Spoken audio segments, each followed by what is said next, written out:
My name is Emily Bland and I'm a painter. I don't think I'm breaking rules, I think I'm just an obsessive experimenter, and for me I just started to think of ways I could experiment on other surfaces, on other materials, and kind of leave the canvas a little bit.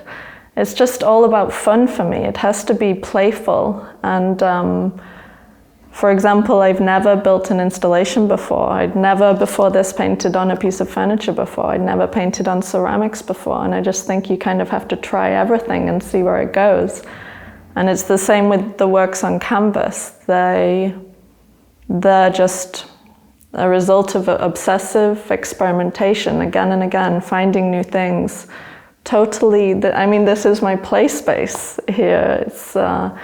It's supposed to be fun.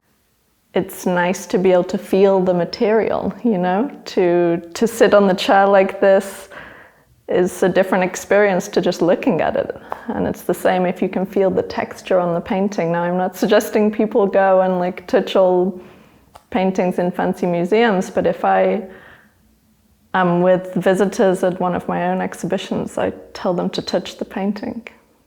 Painting on a canvas is rather different to painting on an object. At first I found it quite difficult with the chair, just not having the bounce of the canvas, which I normally enjoy and play a lot with. I use brushes and squeegees and cardboard and palette knives to put the paint down, and it all reacts completely differently. For me to talk about color, it's not just, you know, about throwing all of the colors in there, even though essentially that's what I do. It's built up experience with these colors that allows me to place them in such a way. And to me, that's a puzzle that I'm always trying to figure out and decode and put back together. How can I make these colors work together, or make them so disgusting together that they work? I often wonder if the view of the Stasi prison affects my color choices, you know, like I'm almost trying to paint myself brightness, but it's also all I know here. So it's kind of like this is my space. It just includes this view. The area in general is so different, you know, it's so out of the way, but I think that's what I've always liked about working here, is that there are no distractions.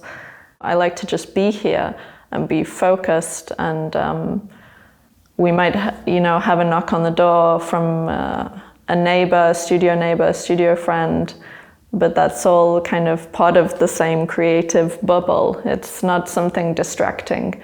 And it makes me want to be here all the time. Like I sleep here sometimes and wake up at 6 and paint straight away. It's quite hard to tell when a painting's finished. I've waited sometimes a year, because normally I have kind of more graphical elements over the top of maybe a more energetic background, and I kind of call these things the objects. And to me, that's sometimes what gives depth and starts to build a space. But I was a bit too attached to that idea and that rule, and it took me a year to realize that I didn't have to stick to that rule, and that I could be happy with that painting for what it was. Because that was the thing, I had not made any marks over the top of it because I was so happy with what it looked like. Yet I was not happy enough because it went against what I normally do. I'm very quick to completely paint things over in white and just start again if it's not working. I don't care about like holding on to something. You know, you could have half a painting that's really working and half that isn't. You will not save it. You know, you have to white out all of that part that isn't working and just start again. The audience's relationship to abstract art is very different to figurative art. I think with figurative work, you can so quickly see what it is, and people accept that. This is a horse. Okay, it's a horse. There's nothing more to question. Okay, there might be interesting things within that. Abstract work deserves a bit more attention, and I think that either people give it the attention that it deserves,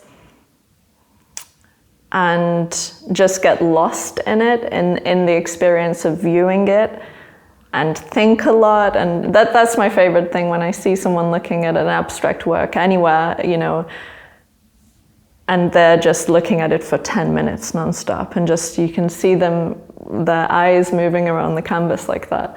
And then you have people who look at abstract work and are trying to find recognizable figurative things within the work. Like, I see a face, I see a this, I see...